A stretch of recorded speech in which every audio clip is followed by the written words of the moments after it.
Good morning everyone and welcome to skill for UPSC. UPSC sociology optional के लिए हम एक सीरीज स्टार्ट करने जा रहे हैं जो है sociology score enhancement workshop. First of all ये कोई ट्रेडिशनल लेक्चर सीरीज़ नहीं होगी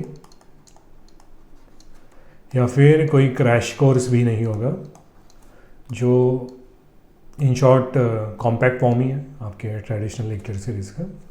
ये प्योरली एक वर्कशॉप होगा जिसका बस एक एम है आपका स्कोर एनहांस करना। और ये हम कैसे करेंगे, आपका जो प्री एग्जिस्टिंग नॉलेज है उसे ही यूज़ करके हम कन्वर्ट करेंगे स्किल्स में, जिससे आपकी आंसर राइटिंग बेहतर हो पाए, जिससे फाइनली आपका स्कोर एनहांस हो पाए। सो इसलिए लेक्चर सीरीज़ का आज इंट्रोडक्टरी लेक्चर होगा जहाँ पे हम बेसिक डिटेल्स देख लेते हैं वर्कशॉप के बारे में। So let's begin. First of all ये लेक्चर किन एस्पिरेंट्स के लिए होगा? अगर आप एकदम न्यू एस्पिरेंट हो जिन्होंने अभी सिलेबस डाउनलोड किया है यूपीएससी का, सो ये लेक्चर सीरीज़ आपको माइंड में रख के हमने डिज़ाइन नहीं की है। शायद अभी आपको एक सीजन टीचर लग सकता है जो आपकी हैंड होल्डिंग करे, बट अगर आपने प्रीलिम्स साइकिल या मेन साइकिल कंप्लीट कर लिया, आप मिड रोड एस्पिरेंट हो जो स्कोर एनहांस कैसे करें इस पे काम कर रहे हैं, या आप एंड रोड एस्पिरेंट हो जिन्हें पता नहीं चल रहा कि अब क्या करें जिससे स्कोर एनहांस अपना हो पाए। सो आप दोनों को माइंड में रख के ये लेक्चर सीरीज डिसाइड है। क्योंकि आपका एग्जिस्टिंग नॉलेज पहले से है तो हम और स्टफ़ नहीं करेंगे नॉलेज आप में, बट आपका जो नॉलेज है उसे एक स्ट्रक्चर्ड फॉर्मेट में लाने का ट्राई करेंगे जिससे आपका स्किल इम्प्रूव हो आंसर राइटिंग का। ओके, क्योंकि आपके माइंड में कितना भी नॉलेज हो आपको मार्क्स तो उसी हिसाब से मिलेंगे जो आपने पेपर में लिखा है बेसिक से, राइट। सो सपोज़ आप जब यूपीएससी में आते हो तब आप एक बोर्ड बनाना सीखते हो, आप बुक से या सीजन टीचर से ये बोर्ड सीख ले, ये आपका है नॉलेज बेस। ओके, एक बार आपका नॉलेज बेस बन गया फिर आप ओपन सी में निकल पड़ते हो, और तब आपकी प्रॉब्लम शुरू होती है। जब आप ओपन सी में मतलब आंसर राइटिंग शुरू करते हो तब आपको यूपीएससी आइलैंड तो दिख रहा होता है, क्योंकि मे बी आप प्रीलिम्स में 1-2 मार्क से ही छटे हो या फिर आप प्रीलिम्स पास कर चुके हो बट मेंस नहीं हो रहा। सो यूपीएससी आइलैंड अब आपकी नज़र में है, व्यू में है, बट आप पहुंच नहीं पा रहे हो, राइट, क्योंकि आपको पाथ नहीं पता है, आपके पास कंपास नहीं है। मोस्ट ऑफ द एस्पिरेंट का यही इशू होता है कि ऐसा नहीं वो हार्ड वर्किंग नहीं होते, वो हार्ड वर्किंग होते हैं, क्यों नहीं होते, बट उनकी एनर्जी वेस्ट हो जाती है क्योंकि उन्हें डायरेक्ट पाथ नहीं पता।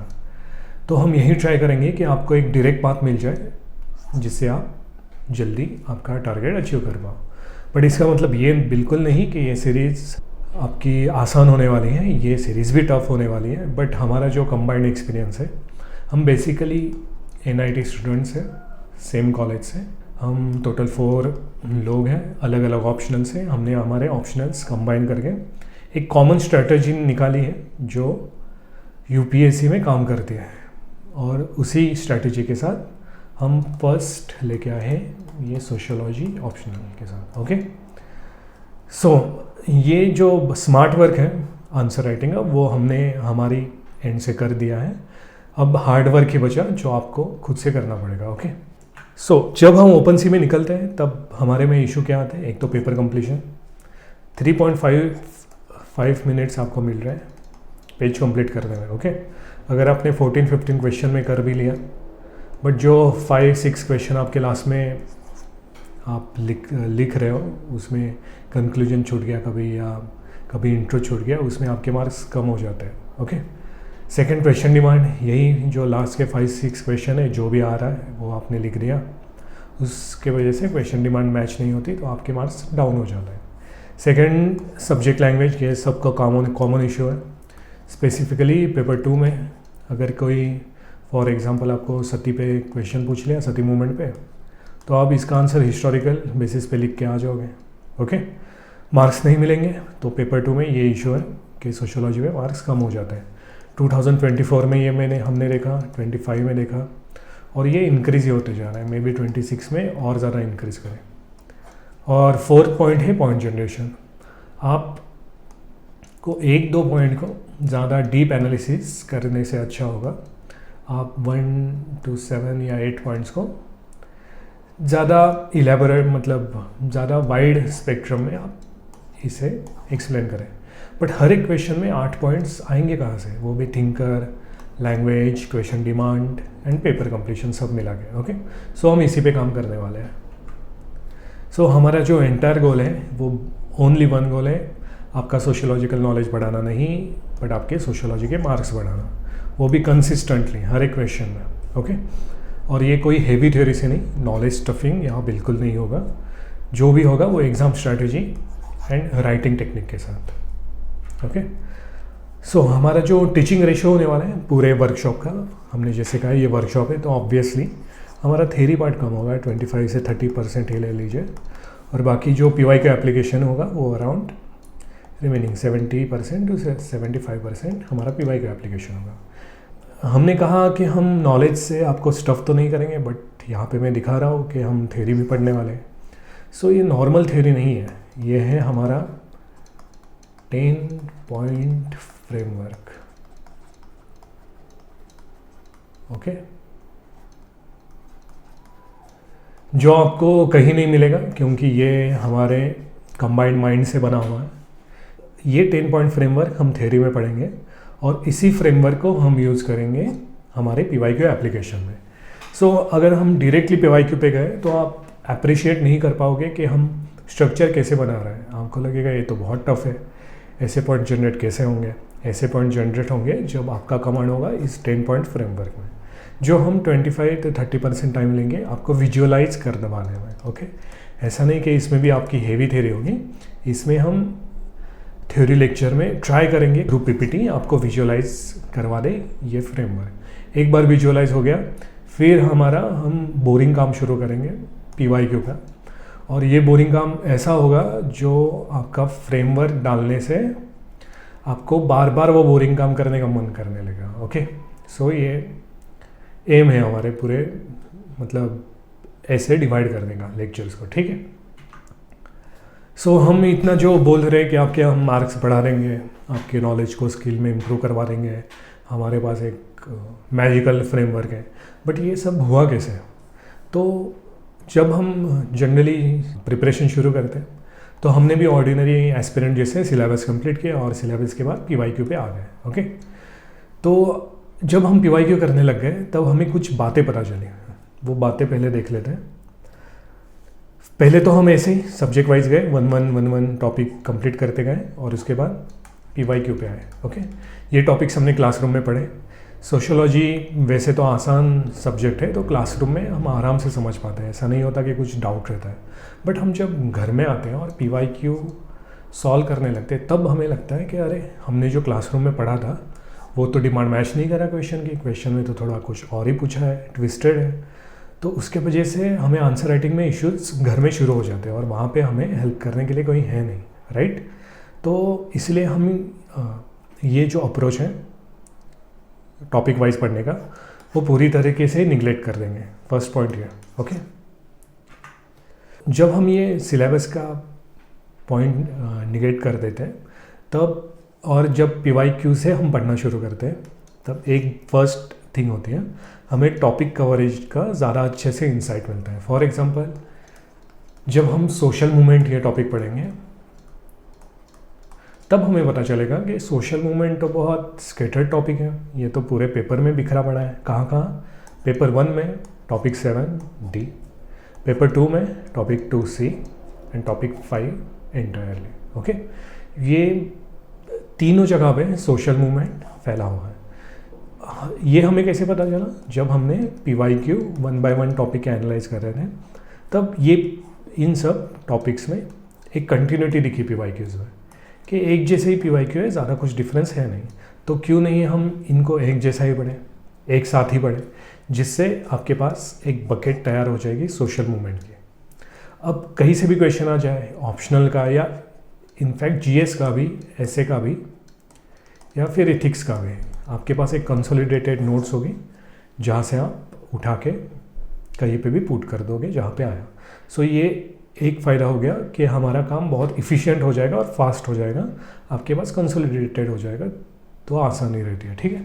सेकंड फ़ायदा, जब आप ऐसे एक साथ करके पढ़ोगे कंसोलिडेट करके, तब आपको एग्जैक्ट व्यू पता एग्जैक्ट वेटेज पता चलता है किसी भी टॉपिक का। सपोज़ आपने बस social movement in modern India ही पढ़ा, तो आपको लगेगा यार ये क्या ही टॉपिक है, 10 मार्क्स कभी आता भी नहीं है, कभी 10 मार्क्स, ठीक है, क्या दिक्कत है, कभी 20 मार्क्स। बट जब आप कंबाइन करके पढ़ोगे 10 मार्क्स 40 मार्क्स 60 मार्क्स मतलब आपके एग्ज़ाम के 45 मिनट्स कैसे जाने वाले हैं वो डिसाइड करता है ये टॉपिक जो है सोशल मूवमेंट। बाकी चैप्टर्स के बाद साथ भी सेम है, कोई चैप्टर बहुत लंबे हैं बट कंबाइन करके भी उनका वेटेज इतना नहीं बनता है, ठीक है। तो ये सेकंड फ़ायदा हुआ कि हमें एग्जैक्ट पता चला कि वेटेज कितना है। हमारे एग्ज़ाम के 45 मिनट्स हम हंसेंगे रोएंगे, ये सोशल मूवमेंट डिसाइड करने वाला है जो एक्चुअली होता है पेपर देते हुए, ओके। थर्ड पॉइंट और सबसे इम्पॉर्टेंट, जिस पे हमारा 10 पॉइंट फ्रेमवर्क डिपेंड मतलब सपोर्ट करता है जिस चीज़ को।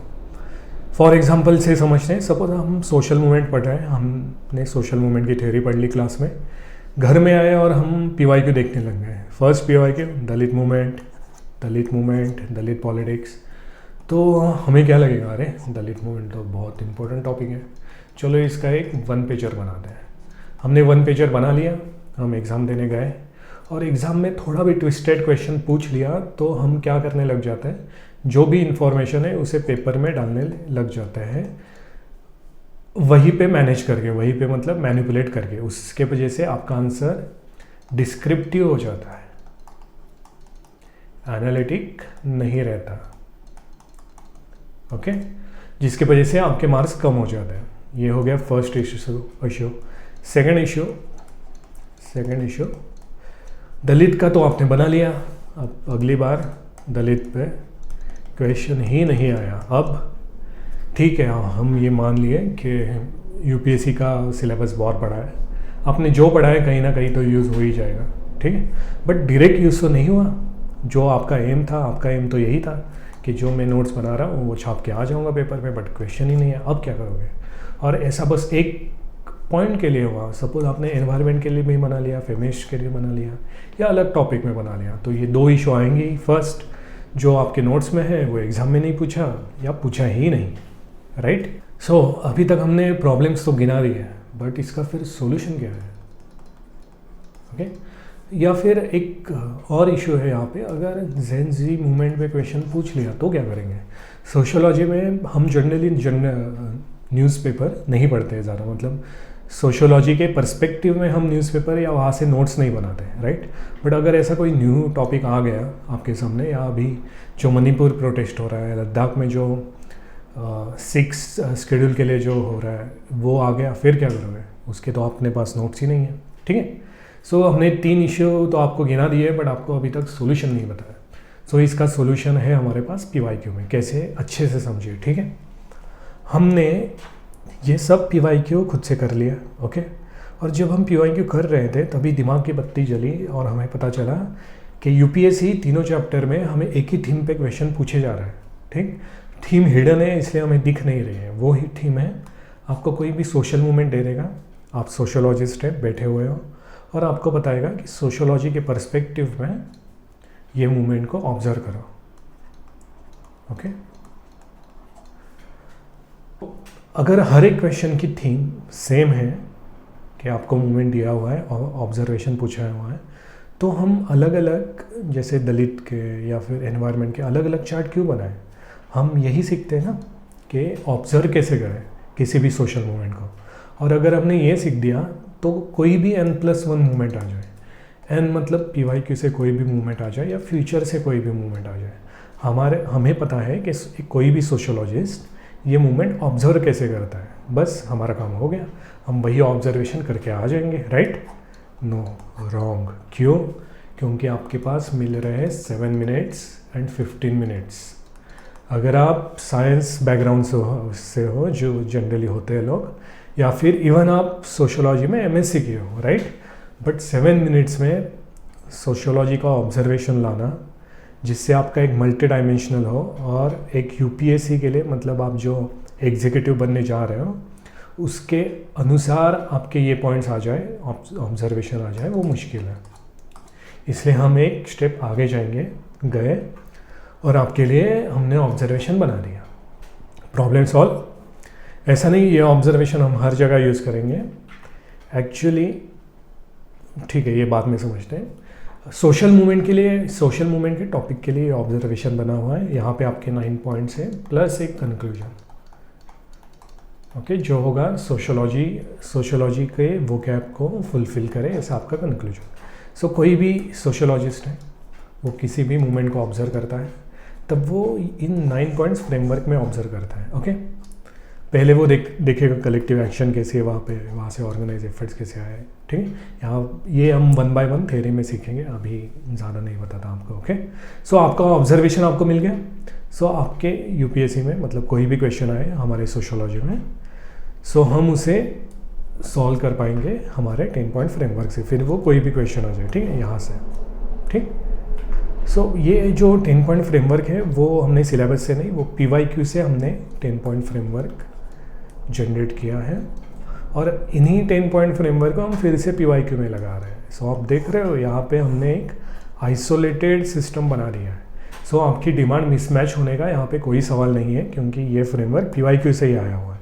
सो आपकी डिमांड मैच करने वाली है, आपके पास रेडीमेड टाइम है तो आपको स्पीड मिलने वाला है, आपको एक स्ट्रक्चर्ड वे में आप आंसर करने वाले हो, ठीक है, क्योंकि ये जो हमारे पॉइंट्स हैं वो रैंडमली नहीं है, ये एक के बाद एक सीक्वेंस से ही हमने अरेंज किया है, ठीक है। और ये सब करते हुए आपका जो एग्जिस्टिंग नॉलेज है वही यूज़ होने वाला है, ठीक है। ऐसा नहीं न्यू नॉलेज देंगे, न्यू कहीं हम बताएंगे जहाँ पे हमें लगेगा कि ज़रूरत है बताना, ऐसा नहीं कि कुछ नहीं, मतलब पूरा ही आपके एग्जिस्टिंग नॉलेज में रहेंगे, बट आपका एग्जिस्टिंग नॉलेज यहाँ पे यूज़ होगा और हम बताएंगे कि कैसे आपको यूज़ करना है। या अगर आपके पास नहीं है तो हम बताएंगे कि कैसे नॉलेज को यूपीएससी सोशियोलॉजी के नॉलेज को देखना है जो हम पुट कर पाए, ठीक है। ये हो गया अपना। तो ये जब हम सब किए, जब हम इसी फ्रेमवर्क से लिखे पॉइंट, मतलब आंसर्स को लिखे, तो ऐसे कुछ हमें आंसर्स मिलते हैं, ऐसे कुछ फॉर्मेट में मिलते हैं जो एकदम अच्छे से एग्जामिनर को पता चलेगा कि आपने इतने पॉइंट्स लिखे हैं।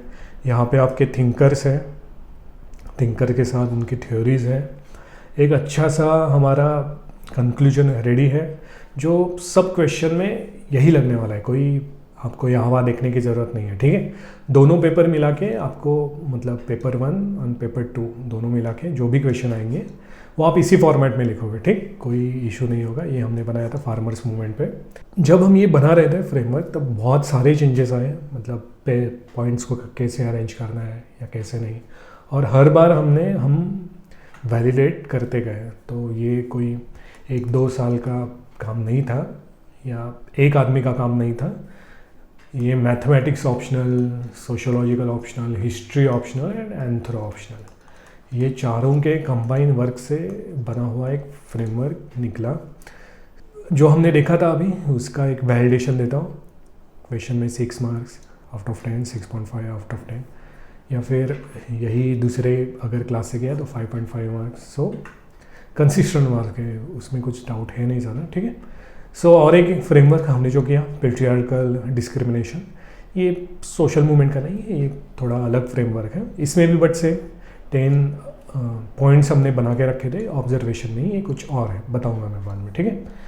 सो अच्छे से पॉइंट आपके बने, कोई दिक्कत नहीं। सोशियोलॉजिकल वोकैब भी आपका मैच हो गया, ओके। इसमें भी सेम 6.5 मार्क्स। अगर आप देखें तो वेल स्ट्रक्चर या इंटीग्रेशन बहुत अच्छा किया, यही सब है। और एडिशन में थोड़ा सा तो रहेगा क्योंकि अपने पास 2 या 3 पेजेस ही रहता है, ठीक, कुछ ना कुछ तो छूटेगा, बट ऐसे पॉइंट नहीं छूटे जो आपके मार्क्स अफेक्ट करे, ठीक है। सो इसमें भी अब हमने दूसरे क्लास से 6.5 देखे 5.5, सो ऑल गुड। जो हमने अभी देखा वो था हमारा सोशल मूवमेंट का। ऐसे हमारे पास एक्चुअली 15+ फ्रेमवर्क्स हैं, इजी टू रिमेंबर। एक बार आप एक फ्रेमवर्क सीख जाओ कैसे अप्लाई करना है PYQ में, तो आगे के फ्रेमवर्क्स आप उड़ा दोगे, वो दिक्कत नहीं होगी, ठीक है। और एकदम कम टाइम में, जो आपके मेंस का टाइम कम होते जा रहा है, राइट, उसमें आपको GS, ऐसे और ऑप्शनल सब पढ़ना है, तो ये एकदम टाइम इफिशिएंट रहने वाला है आपका फ्रेमवर्क, ठीक है। सो ये हमने देखा सोशल मूवमेंट के लिए, प्रॉब्लम्स के लिए।